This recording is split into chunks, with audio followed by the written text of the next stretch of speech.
mais uma vez aqui no Portal Sobrenatural. Hoje abordando o tema A Missão do Espírito Santo. Nós encontramos aqui em João 16, a partir do versículo 7. Jesus estava para deixar o mundo. E ele deixa aqui uma advertência para os apóstolos e para quem o ouvia. Ele diz assim: Todavia, digo-vos a verdade, convém-vos que eu vá, pois se eu não for, o ajudador não virá a vós. Mas se eu for, vô-lo enviarei. E quando ele vier, convencerá o mundo do pecado, da justiça e do juízo. Do pecado, porque não creem em mim. Da justiça, porque vou para o meu Pai e não me vereis mais. E do juízo, porque o príncipe deste mundo já está julgado. Ainda tenho muito que vos dizer, mas vós não podeis suportar agora. Quando vier, porém, aquele, o Espírito da verdade, ele vos guiará a toda a verdade, porque não falará por si mesmo, mas dirá o que tiver ouvido e vos anunciará as coisas vindouras, e ele me glorificará, porque receberá do que é meu e vô-lo anunciará. Amém?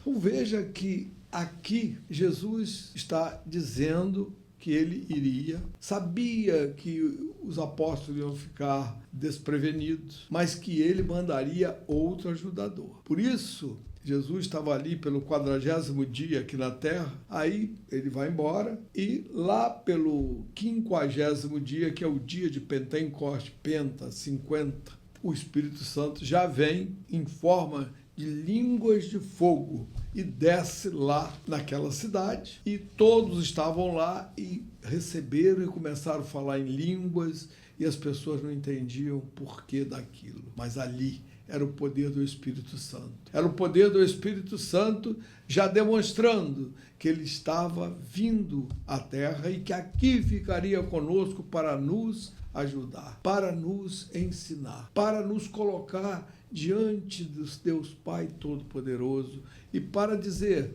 que tudo que pedíssemos em nome de Jesus, por intermédio das nossas orações, ele iria nos anunciar, porque Jesus havia predito que assim seria.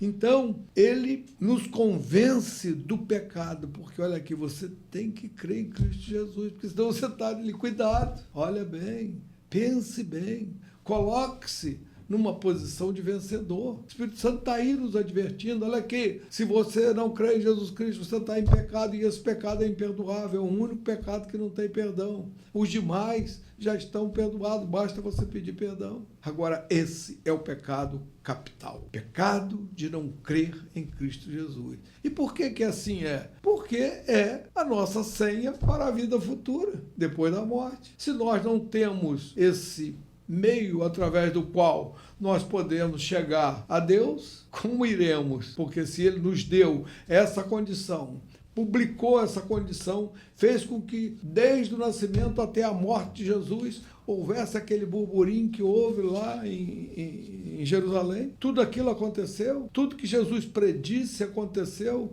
Olha, esse templo vai pegar fogo, vai, aqui não ficará pedra sobre pedra. Vai lá para ver o que aconteceu. Jesus disse: esses que estão me castigando serão dispersos pelo mundo e serão queimados como palha.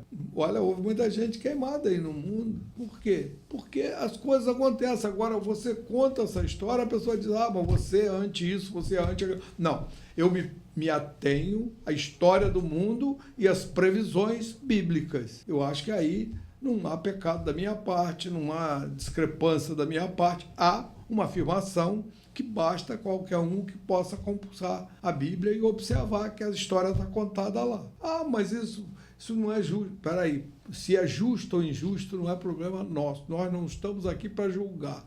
Nós estamos aqui para dizer que aqueles que injustamente crucificaram o Senhor da salvação sofreram. E você vê, no ano 70 da nossa era, o imperador romano Tito entrou lá em Jerusalém e liquidou com aquilo tudo. Inclusive o templo ruiu e houve a queda total de Jerusalém por causa daquela situação. E eu pergunto, até hoje continua uma complicação que Israel foi até extinto do mapa. Em 1947 voltou, porque Deus tinha prometido que ele voltaria. E continua a confusão. Então você vê que a Bíblia é uma história que, se você a analisa com a história contemporânea ou com a história do mundo naquele momento, em cada era, você pega o que a Bíblia está falando e observa a história do mundo, você vai ver que as coisas estão correndo de conformidade com aquilo que foi dito. Mas os homens não aceitam isso, acham que esse livro é um livro de qualquer maneira que está aí.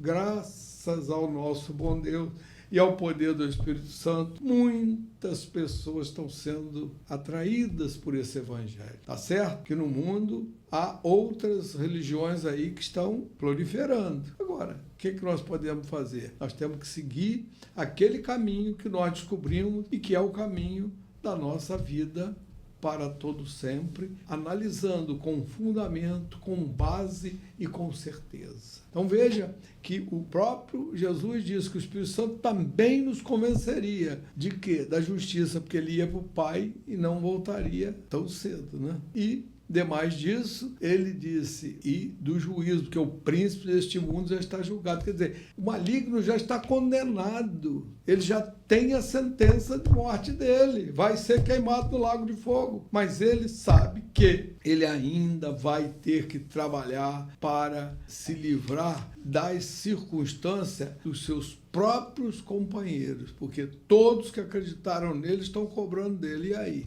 Você não disse que a gente podia te seguir? Ele também deve estar com um problema sério, porque ele conseguiu convencer 1/3 dos anjos que pertenciam a Deus para dizer que ele era o melhor caminho. Então veja que tudo isso também acontecerá e todos eles vão vestir a camisa do fogo, porque esse é o destino daqueles que não querem seguir ao Deus e aos seus ditames. Então, que cada um de nós possa buscar nessas experiências, nesses ensinamentos e nesse paralelismo que nos é mostrado pela palavra sagrada em razão da história do mundo, e assim nos convençamos de que precisamos sopesar as nossas decisões, refletir os nossos pensamentos, refletir sobre as nossas conclusões e chegar a uma razão que seja uma razão de conformidade com a verdade verdadeira.